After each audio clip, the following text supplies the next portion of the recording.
Hello everyone, good afternoon. সবাই কেমন আছো? ঠান্ডার মধ্যে প্রচণ্ড ঠান্ডা, কিন্তু খুব সুন্দর রোদ উঠেছে। তাই রান্না বান্না সেরে আমি একটু রোদে এসে বসলাম। এই দেখো, এই বিড়ালটাই আমার মিঠুটাকে কামড়ে দিয়েছিল গলার মধ্যে। আমার মিঠুটা আর বাঁচলই না। এই বিড়ালটাই, কিন্তু কি করব, একে কিছু করার আছে। এও তো কি আর বলি, কোনো বুদ্ধি নাই এদের। তাই কি করব। দেখো জলের মধ্যে সূর্যটা পড়ছে, কি সুন্দর লাগছে দেখো। আর বলো সবাই কেমন আছো? আমি রান্না বান্না সেরে এসে বসলাম রোদে, একটু রোদ পোয়াতে, তাই রোদ পোয়াচ্ছি। তোমরা সবাই ভালো আছো তো? এই দেখো হাঁসগুলো জলের মধ্যে সাঁতার কাটছে, কি সুন্দর দেখো।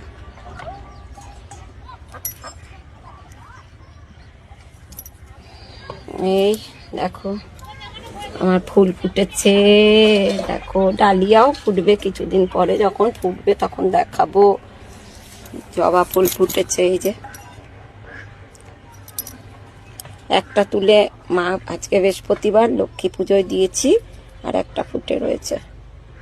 শীত না, এত ঠান্ডা, যার কারণে ফুলগুলো ভালো করে ফুটতেও পারছে না, বুঝলে তো। কি আর বলি, খুব সুন্দর লাগে এখানে বসতে। খুব রোদ এখানটায়, খুব ভাল লাগে। দেখো বদমাইশটা আমার পাখিটাকে মেরে এখনো এখানে ঘুরেই বেড়ায়, ভাবে যদি আবার পাই। আর যদি পুষিও তো ওর খাওয়ার জন্য ফেলে রাখবো না, ওটাকে খাঁচার মধ্যে তালা বন্ধ করে করে রাখবো। তালা বন্ধ করিনি বোধহয়, খাঁচাতে